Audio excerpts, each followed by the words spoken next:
Hello everyone! Welcome ulit dito sa aking channel. At alam nyo ba, isang loan up daw na pwede nating mautangan hanggang 20,000 pesos na naman. Itong sinubukan ko para nga magawa ng aking honest review at maipakita sa inyo kung paano nga ba ito magpautang. So sana mapanood nyo yung buong video para bago nyo pa may download nga or kapag nakita nyo yung odds ng loan up na ito, at least diba may idea kayo kung maganda ba utangan or hindi.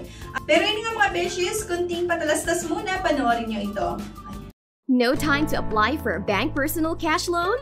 Yana's here to help you.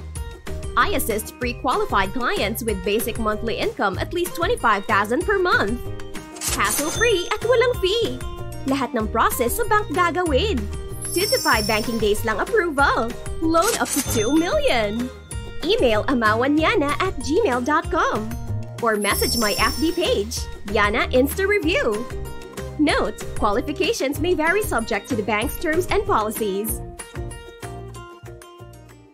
Going back, ang pag-uusapan nga natin na itong Support Safe Online. And dito na naman mga beshies, meron itong 4.6 star, diba? So parang mataas na naman itong ratings ng loan app na ito. Pero totoo nga kaya na mataas talaga yung ratings. At bago ko pa din-download, nagbasa muna ako ng iba't ibang mga reviews. At yun nga, kapag magbabasa kayo ng reviews, click nyo yung view all.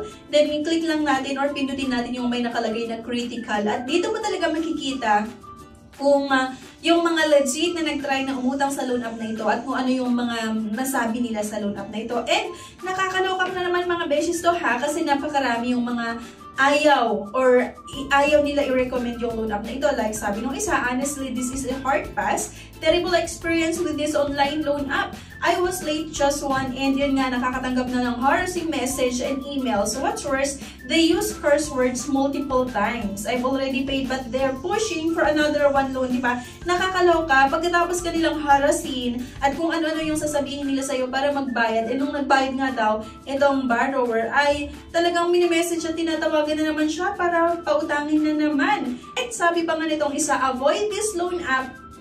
I strongly advise against using this loan app due to their aggressive and threatening tactics. So sabi pa nga, the service fee is outrageous high. For a 1,500 loan, they only disburse 930 and you'd have to repay 1,450 pesos in just 1 week. So ayan tayo sa 7 days lang na naman na loan terms and the interest rate is unfair and their collection methods are stressful. Save yourself the trouble one stores even deserve. Next, not recommended at all. Text day 1 before due date is alarming. Keep texting me the whole day even if my due is tomorrow. Huge interest service fee. They only have 1 click away. Then they will send the money, mostly half of the loan. If you loan 18,000, you will receive only 11,000 pesos. Akalain mo yun, 18,000 yung utangin mo, pero ang i-disburse lang sa sayo ay 11,000 pesos dahil sa nagtataasan or nagsisilakihang charges. Worst pa, ikakaltas nila yung mga charges. At kung magkano yung matitira, yun lang yung i-disburse nila. So, ganun pa man, kahit marami tayong nabasa ng negative review sa loan app na ito, abay din-download ko pa rin. At eto na nga, pagka-download ko, sign up agad-agad. Kailangan natin ilagay yung ating valid mobile number. So, kailangan kasi talaga yung gumagana na number yung ilagay natin kasi nagsesend silang OTP or one-time password na kailangan lang din natin ma-input dito para nga makapag-proceed tayo sa ating loan application. 20,000 daw yung highest loan available at interest rate lang at 0.06%. Okay, so parang mababa siya ha. Pero kasi kung per day, yung 0.06 sabay mataas pa rin. So bago tayo makiram na dito, kailangan natin masagutan itong mga basic information like yung education level, yung email address, marital status, number of children, ilan nga daw ba yung ating anak, number of current loans, kung meron man kayong utang, at may mga question pa ito ha, any overdue loans in the last 6 months, so no yung sagot ko, total overdue amount, and then overdue days, 0. So after nga nun, ayan, work information agad-agad, itong job status, it's either full-time or past-time, yung industry, yung company name, company address, kailangan natin masagutan daw lahat-lahat, company phone number, at yung industry.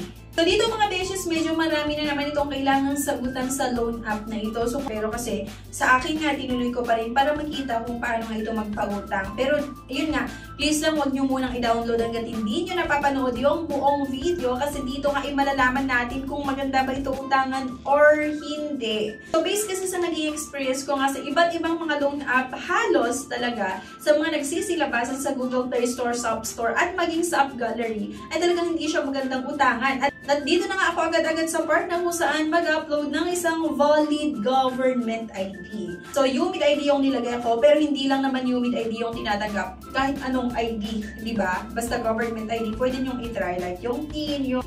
And then, pagka-upload ng valid government ID, nadedetect nila agad yung ID number, yung name, at yung date of birth. Okay. So, after ng pag-upload ng isang valid government ID, may facial verification ito. Itatapat lang natin yung cellphone nga sa ating mukha. I-follow natin yung instruction lang. After nun, kailangan natin makapaglagay ng personal references at paulit-ulit kong sinasabi mga beshies na dito sa personal references, mag-ingat po tayo sa mga nilalagay natin. Dapat yung kakilala nyo talaga na pwede nyong pag-iusapan kapag nagka-problema kayo sa iyong pagbabayad nga sa inyong mga utang.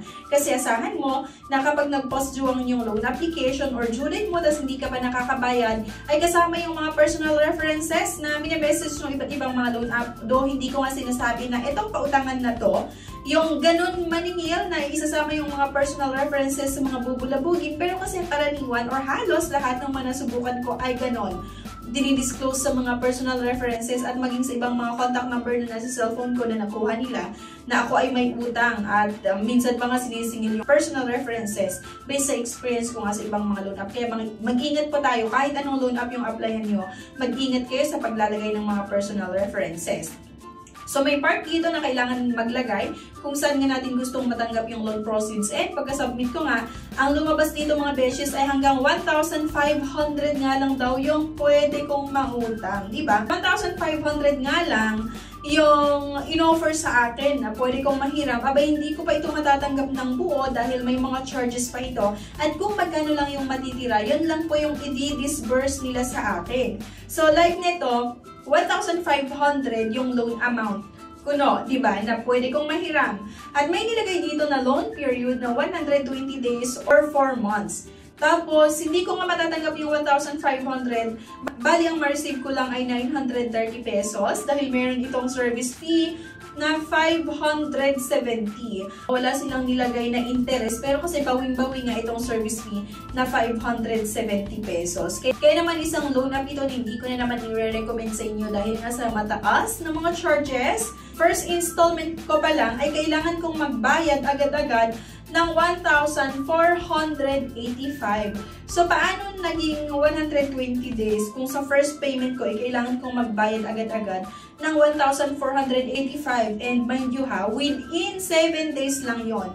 Kailangan ko lang bayaran agad-agad yung buo ng inutang ko kahit hindi ko pa nga natanggap ng buo.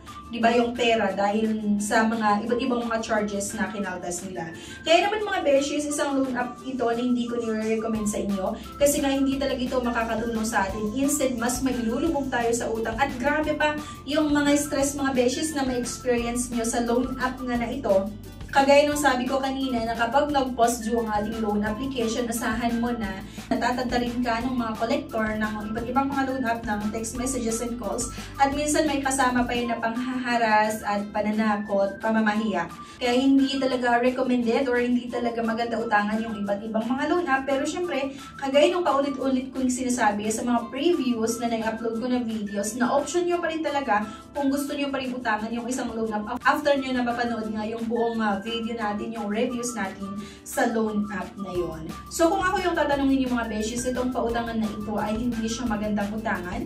Matataas yung mga charges niya, napaka short term lang. Yung sinasabi na 120 days or 4 months na loan terms ay hindi naman talaga totoo yun. Kundi, ang loan terms talaga ay 7 days lang. Okay? Naglagay lang sila ng magkano, ng 15 pesos. Nababayaran ko daw sa 9, 18, 20, 25 para masabi na mahaba yung loan terms. Pero eme-eme lang to kasi 15 pesos lang. Please lang mga beshies, huwag kayong utang sa mga iba't ibang mga loan app. Kagaya nga nung sinasabi ko sa mga videos na ina-upload ko na mas maganda na i-try natin muna na umutang sa ating mga kakilala, like na kapamilya, mga friends nyo, or sa mga katrabaho nyo, pero make sure na kapag uutang tayo, abay bayaran din natin para kapag uutang na tayo ulit, at least mapapahiram nila tayo. Ang mahirap kasi na utangan natin din, hindi na tayo makakapagbayad ng ating utang. Unless na lang kung may reason talaga. And mas maganda na kapag di tayo makakapagbayad, kausapin pa rin natin yung ating pinagkakautangan. Hindi ko talaga nire-recommend yung pag-utang sa iba't ibang mga loan app ha. Matataas yung mga charges niya. And yun nga, may kasama na pang-harass yan or yung pananakot at pamamahiya kapag talaga wala kayong pambayad and tinatawagan kayo, hindi pa kayo nagre-respond. So kung ano-ano na yung sasabihin nila sa inyo.